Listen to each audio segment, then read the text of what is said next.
নমস্কার বন্ধুরা, আমি তরুলতা। আমার আরেকটি নতুন ভিডিওতে সবাইকে স্বাগতম। সবাই কেমন আছো? আমি তো খুব ভালো আছি, আর আশা করব তোমরাও খুব ভালো আছো। এই যে আমি চুল উড়াইতে উড়াইতে চলে যাচ্ছিলাম নার্সারিতে। আজকে রথযাত্রার দিন গাছ লাগাতে হয়, আর আমি গাছ লাগাতে খুব ভালোবাসি। গাছ আমার খুব শখের। তাই আমি সকাল সকাল ঘুম থেকে উঠে বরকে বললাম, চলো আজকে একটু নার্সারিতে যাব। তারপরে বললো ঠিক আছে চলো, ছুটির দিন তো ঘুরেই আসি। তারপরে আমি চলে গেছিলাম নার্সারিতে। নার্সারিটা খুব বেশি দূর না, আমাদের বাড়ি থেকে বাইকে করে 5 মিনিট না, 10 মিনিট মতো লেগেছিল। তারপরে এই যে আমি পৌঁছে গেছিলাম নার্সারিতে। দেখেছো চারিদিকে শুধু গাছ আর গাছ। এই যে বাইকে গিয়ে আমার চুলের 12টা বেজেছিল। আর আমি আজকে বাড়ি থেকে ভেবেই গেছিলাম যে আমি আজকে ইনডোর প্ল্যান্ট কিনবো, কারণ আমার ছাদে প্রচুর গাছ রয়েছে। ফলের গাছ প্রায় সবই রয়েছে, 2-1টা গাছ শুধু নেই। কিন্তু ঘরের মধ্যে রাখার যে গাছগুলো, সেগুলো আমার একটাও ছিল না। আমার বর ওগুলো কিনেই দিতে চায় না, বলে ফল হয় না, ফুল হয় না, কেন কিনতে হবে ওগুলো। তো আজকে ভেবেছি ফল ফুল অনেক হয়েছে, আজকে আমি ওগুলোই কিনবো। আর এই যে দেখেছো পর্তুলিকা, কি সুন্দর যে দেখতে। আর এই গাছগুলো আমি সিলেক্ট করেছিলাম, বেশিরভাগই সব ঘরে রাখার গাছ। আর 2-3টে ছিল যেগুলো হচ্ছে বাইরে রাখার, যেমন বাগান বিলাস ছিল একটা, আর হচ্ছে আমার বর ওই যে ফলের গাছগুলো খুঁজছিল।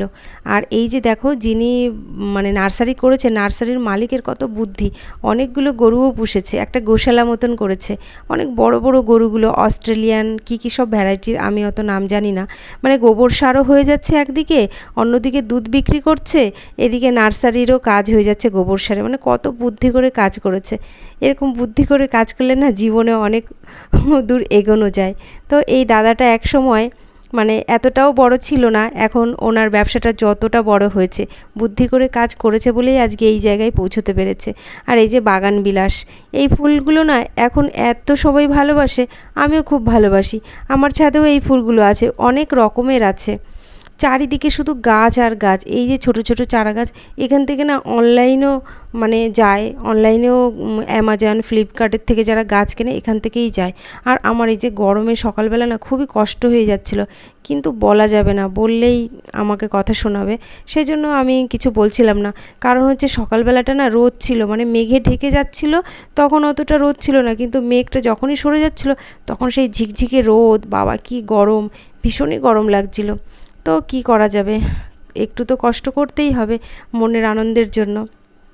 তারপরে গাছ আমাদের নেওয়া হয়ে গেছিলো, কত 7টা না 8টা গাছ নিয়েছিলাম, বেশি নিইনি। আর তারপরে এই যে নার্সারি থেকেই না এগুলো ভালো করে প্যাকিং করে দিচ্ছিল, কারণ দূরে যেতে হবে তো, যাতে গাছগুলো নষ্ট না হয়ে যায়। তারপরে বাজার থেকে আসার সময় কিছু ফল টল কিনে এনেছিলাম, না আনারস, আমার প্রিয় আম, তারপরে আর হচ্ছে এটা পেঁপে ছিল। তারপরে বাড়ি এসে ভাবছি রান্না করব, ওই সময় দেখি বাবা পার্সেল নিয়ে এসছে, মানে মা কচুরি করেছে, তো সেগুলোই বাবাকে দিয়ে পাঠিয়ে দিয়েছে, যার কারণে আমাকে আর সকালে কিছু রান্না করতে হয়নি, আমার ভালোই হয়েছে। এই যে মেয়ে কচুরি খাচ্ছিল, আর তারপরে ওকে খেতে দিয়ে আমি চলে গেছিলাম ছাদে। কাকিমাকে বললাম, কাকিমা তুমিও একটু চলো, আমাকে একটু হেল্প করো। সে যে কাকিমা হেল্প করছিল, আমিও মানে দুজনে মিলেমিশেই করছিলাম, গাছগুলো লাগিয়ে দিচ্ছিলাম। কারণ এখন যদি না লাগাই পরে লাগানোর সময় হবে না, বিকালে তো আবার একটু মেলায় টেলায় যাবো, সেজন্য এখনই লাগিয়ে দিচ্ছিলাম। তো ভীষণই গরম ছিল, মানে যেমন নার্সারিতে গিয়ে কষ্ট হয়েছে, তারপরে গাছ লাগানোর সময়ও কষ্ট হয়েছে, কিন্তু এই কষ্টের মধ্যে আমার অনেক আনন্দ ছিল, অনেক ভালো লাগা ভালোবাসা ছিল। কি আর করা যাবে, তাই না, করতে তো হবেই। তারপরে বলো তোমরা আজকে কে কে গাছ লাগাবে? সবাই গাছ লাগাবে, জানো গাছ আমাদের মানে অনেক উপকার করে, যেটা বলে শেষ করা যাবে না। গাছ লাগানো যে কতটা ভালো, তো আমি সবার কাছে রিকোয়েস্ট করব, সবাই গাছ লাগাও, গাছকে ভালোবাসো। তাহলে সবাই ভালো থেকো, সুস্থ থেকো, আর বিকালবেলা সবাই মেলায় গিয়ে পাঁপড় খেতে, জিলিপি খেতে ভুলে যেও না, ঠিক আছে? আজ তাহলে আসি, টাটা।